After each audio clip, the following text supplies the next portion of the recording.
Forget about the Attitude Era. Forget about the Ruthless Aggression Era. We have our own Golden Era. It is back in 2024 as WWE Raw becomes the fourth consecutive wrestling show to improve on its ratings. Welcome back, guys, to Fog Wrestling. I don't know what is happening, but we've got something weird going on.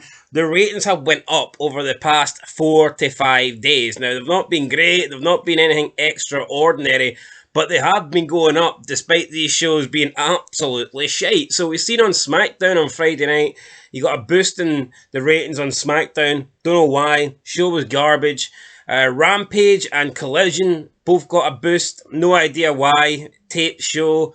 Collision was full of jobbers. Did its best rating since CM Punk left the company. Don't understand it. And now we move on to Raw. And like I said, fourth show in a row where it is higher than its previous week. And with that said, Raw this week did a 1.733 million viewers, which is up 9% from last week's 1.589. Now, we watched Raw. Don't exactly know why this went up. It wasn't a great show. The ending was very mediocre. I'd go as far as saying, mediocre I think seems kind of, I don't know, that seems generous. I thought it was a shocking ending, to be honest. Very lenient. I say shocking. It wasn't shocking in terms of, holy shit, I can't believe that. It was shocking in terms of, holy crap, are they really going to end it that badly? Gunther wins, chokes out Jey Uso, puts Jey Uso to sleep, puts the entire audience to sleep, and then the Raw ending logo just pops up as if we can now go to sleep ourselves. You know, it was a weird ending to Raw. A weird ending to Raw, awful ending to Raw.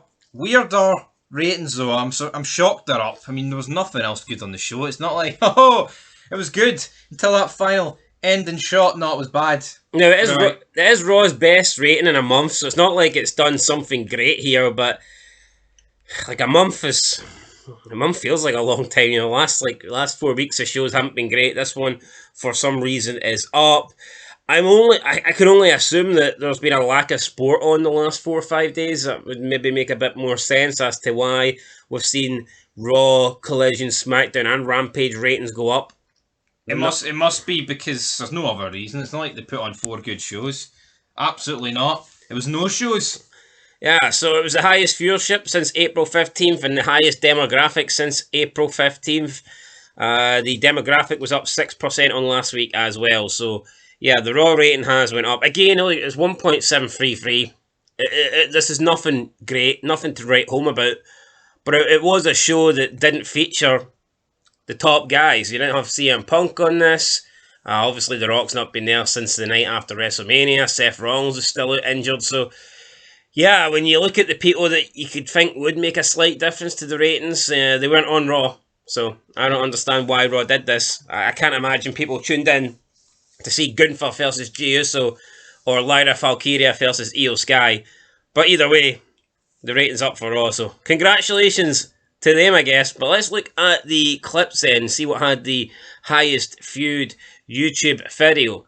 So, in first place, we have Jey Uso versus Gunther in the King of the Ring semi-final match. Full match, this got 462,000 views, and this is approximately, let's say, maybe more than 24 hours after this was uploaded. So that just doesn't seem great that the highest viewed thing has got only 462,000.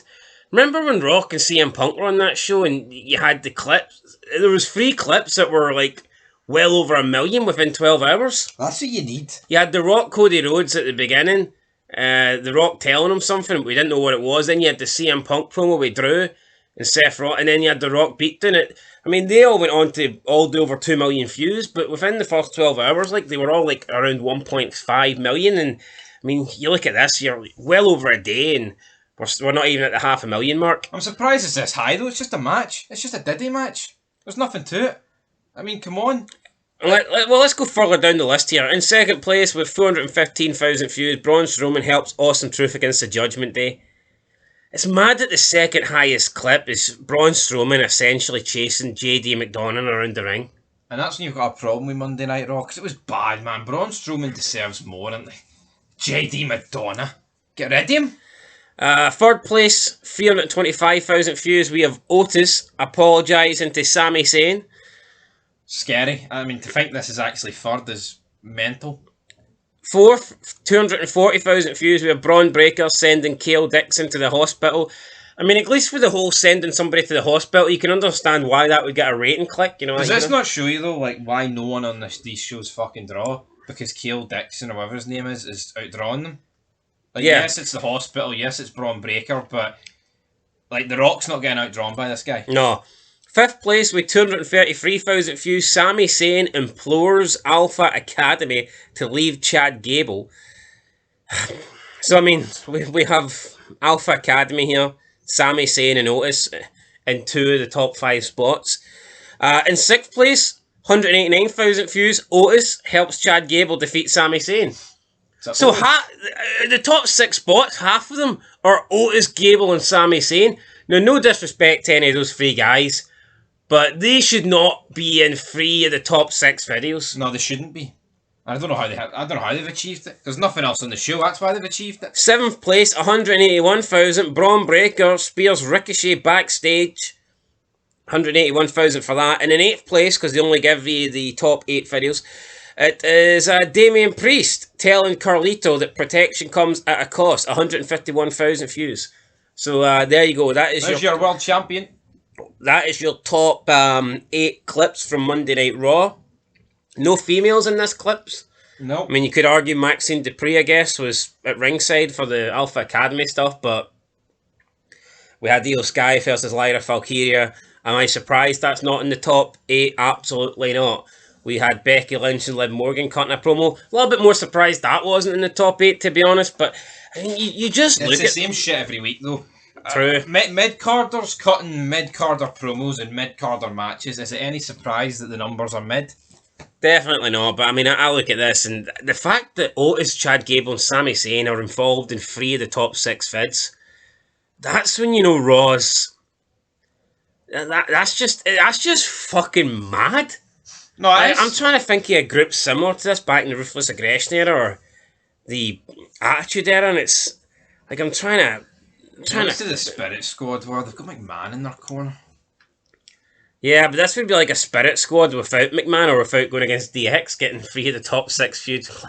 It just wouldn't fucking happen. And you know what, though? How much more interesting would it be back in the day if we actually had YouTube to record the Attitude Era and the Ruthless Aggression Era? Because see the difference in views between the top guys and the lower card? I think it would be insane. No, it would be, but they only really started using YouTube about 2015. Yeah, I know, but could you imagine in the Attitude Era, like, the difference in clips between, let's say, a Rock clip and, like, Mideon versus Road Dogg? Could you imagine the difference in... I think you could be looking at, like, 15 million. You know, it'd be fucking mental, but nowadays it's like Triple H has said, they don't create new stars, WWE's the draw, not these people, so... Even though there is a difference in views, it's like, no, but see this Raw, honestly, I think you could have just threw a dart, and, you could have put all the different segments on a board, threw a dart, to see whatever one was going to get the highest views. See that logic though. You've got no one's got any sort of like reasoning here, or there's no logic as to why somebody should be the highest viewed clip, because they're not the same. WWE's the draw. Yo, we're watching because it's called WWE. Undoubtedly Triple H, but fucking new stars would help. I mean, you look at movies, you can get the best producer in the world, right? But if your cast is shite, you can only do so much. 100%. Anyway, guys, there you go. Raw ratings are up. Got Becky Lynch on the thumbnail. She wasn't even one of the top 8 feds, so that sucks for her. That's it. Catch you in the next one. Till then, peace.